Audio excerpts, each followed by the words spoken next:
सभी को नमस्कार। मार्केंसिया की जनन की हम बात कर रहे थे। ब्रायोफाइट्स में जनन के लिए पानी का होना अनिवार्य है, यानी water is essential for fertilisation. पानी की अनुपस्थिति में यहाँ पर निषेचन नहीं होगा, इसलिए जल का होना यहाँ पे अनिवार्य होता है। निषेचन में अंडदानी की ग्रीवानाल कोशिकाएं और अंडदानाल कोशिका के विघटन से एक श्लेष्मकीय पदार्थ का निर्माण होता है, और इस निर्माण में जो मैंने कोशिकाएं बताई है वो सभी भाग लेती हैं। एक चिपचिपा पदार्थ होता है। इस पदार्थ के निर्माण में के पश्चात इसकी जो रिएक्शंस हैं, रसायन अनुचलनी क्रिया, यानी इस क्रिया के द्वारा, यानी इस क्रिया के प्रभाव से जो पुमणु हैं, जो एंथ्रोजॉइड्स हैं, वो स्त्रीदाने की ग्रीवा की ओर आकर्षित होते हैं, और इनमें से केवल एक पुमणु का संयोग एक अंड कोशिका से होता है। ये देखिए यहाँ पर, ये इसका मेल थैलस और ये फीमेल थैलस। पानी की उपस्थिति, पानी की बूंदें यहाँ पे पाई जाएंगी। इसमें एंथ्रोजॉइड्स जो हैं इस तरह के होते हैं। ये फ्लोट करते हुए इस फीमेल थैलस पर पहुंचते हैं, और स्त्रीदानी के मुख पे जाने के बाद में जो आवरण कोशिकाएं हैं वो वहां से इनको स्पेस देती हैं। वहां पे म्यूसिलेज युक्त पदार्थ इकट्ठा होता है, उससे ये जो एंथ्रोजॉइड्स हैं ये अट्रैक्टिव होते हैं और ये उसमें प्रवेश कर जाते हैं, और एक जो एंथ्रोजॉइड्स हैं वो एक प्रवेश करता है उसके अंदर और वहां से एग से संयोग कर लेता है। Venter canal and neck canal cells degenerated to from a mucilaginous substance. Anthrozoids present on surface of antral disc are splashed by raindrops onto the surface of archegonial disc। इस तरह से जब जाइगोट मतलब ये मान लो जो एग सेल है और एंथ्रोजॉइड में फ्यूज के पश्चात जाइगोट का निर्माण होता है। इस तरह से होती है निषेचन की क्रिया। अब हम बात करते हैं कि निषेचन होने के बाद में कुछ परिवर्तन होते हैं।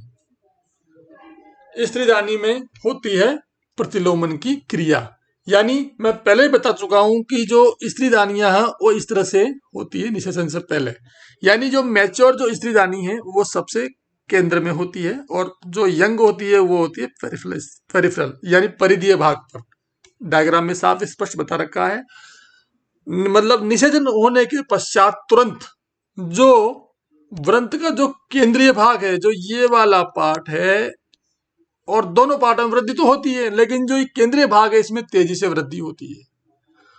परिणाम स्वरूप ये जो भाग है ये तेजी से ऊपर की ओर उड़ता है, बाकी जो पेरिफेरल भाग है वो तेजी से नीचे की ओर दबता है, यानी प्रतिलोमित हो जाता है। प्रतिलोमित के साथ साथ डिस्क की प्रत्येक पाली से स्त्रीदानी की पंक्ति के दोनों ओर प्लेट के समान एक मोटे कोशिकीय ऊतक का विकास होता है, जिसे हम कहते हैं परिचक्र या परिलिंगदानी। मैं पहले बता चुका हूं इस बात को।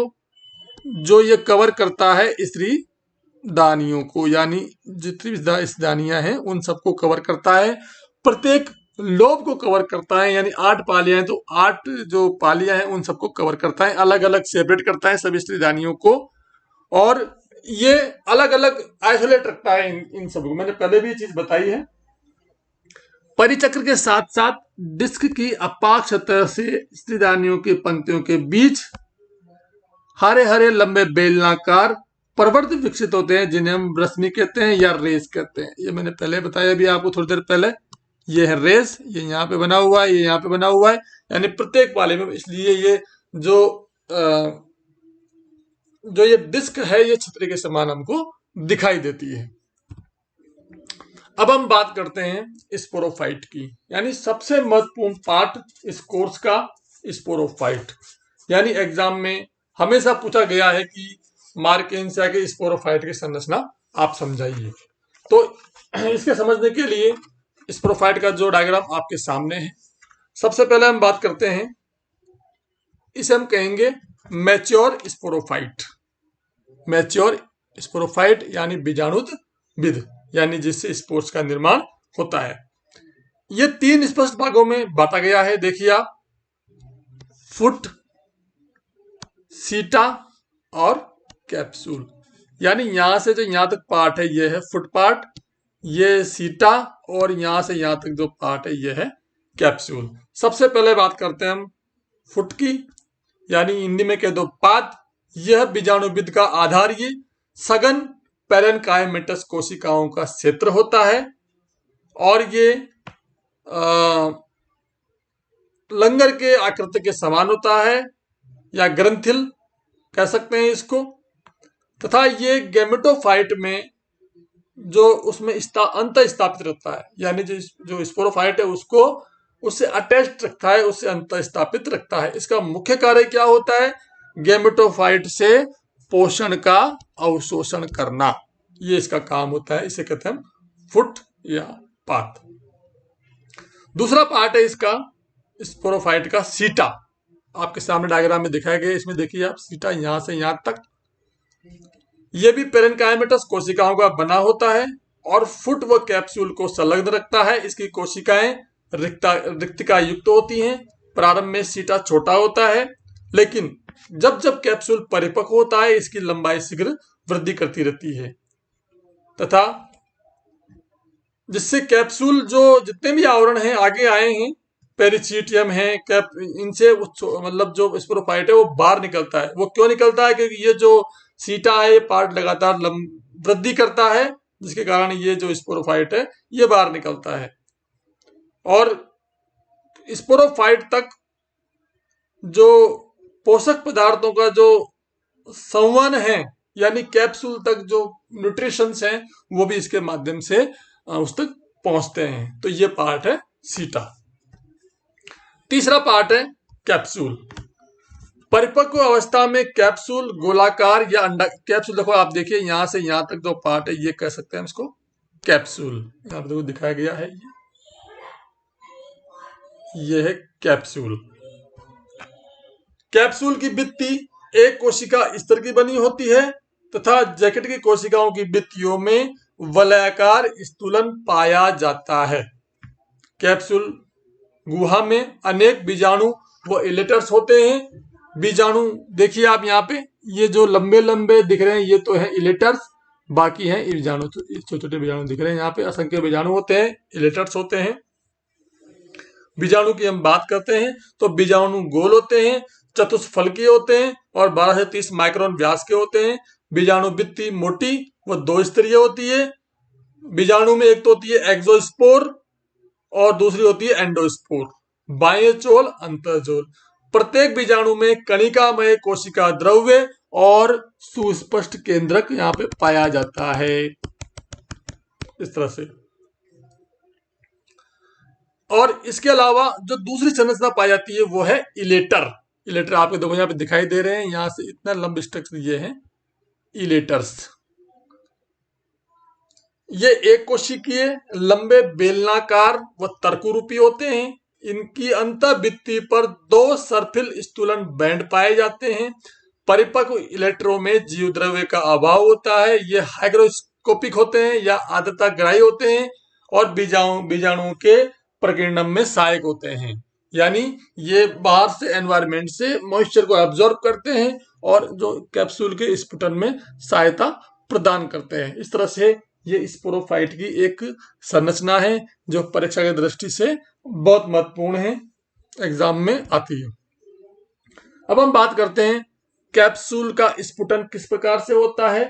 कैप्सूल के परिपक्व होने पर सीटा की जो कोशिकाएं हैं उनमें होता है इलोंगेशन यानी दीर्घीकरण, जो सीटा लगातार वृद्धि करता है। इसके अलावा लगातार वृद्धि करने से जो कैप्सूल है अपने आवरण कैलिप्ट्रा है, पेरिगाइनम है, पेरिचिटियम को बेचता हुआ बाहर निकल जाता है और इसके जो शीर्ष पर जो कोशिकाएं हैं वो अनुदैर्घ्य कपाटों के द्वारा खुल जाती हैं।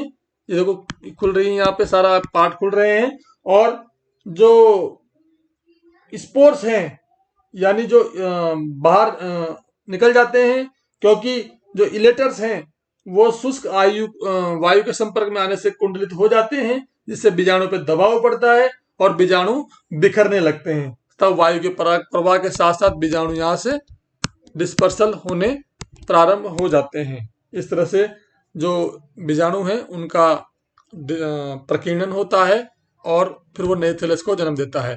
एक वीडियो के माध्यम से आपको यहाँ बताना चाहूंगा, ध्यान से देखिए।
तो इस तरह से थैलस का निर्माण हुआ है।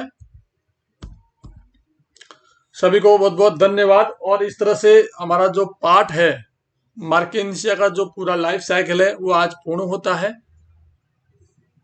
फिर भी अगर कोई आपको क्वेरीज है तो आप मुझे व्यक्तिगत नंबर से संपर्क कर सकते हैं। सभी का बहुत बहुत धन्यवाद।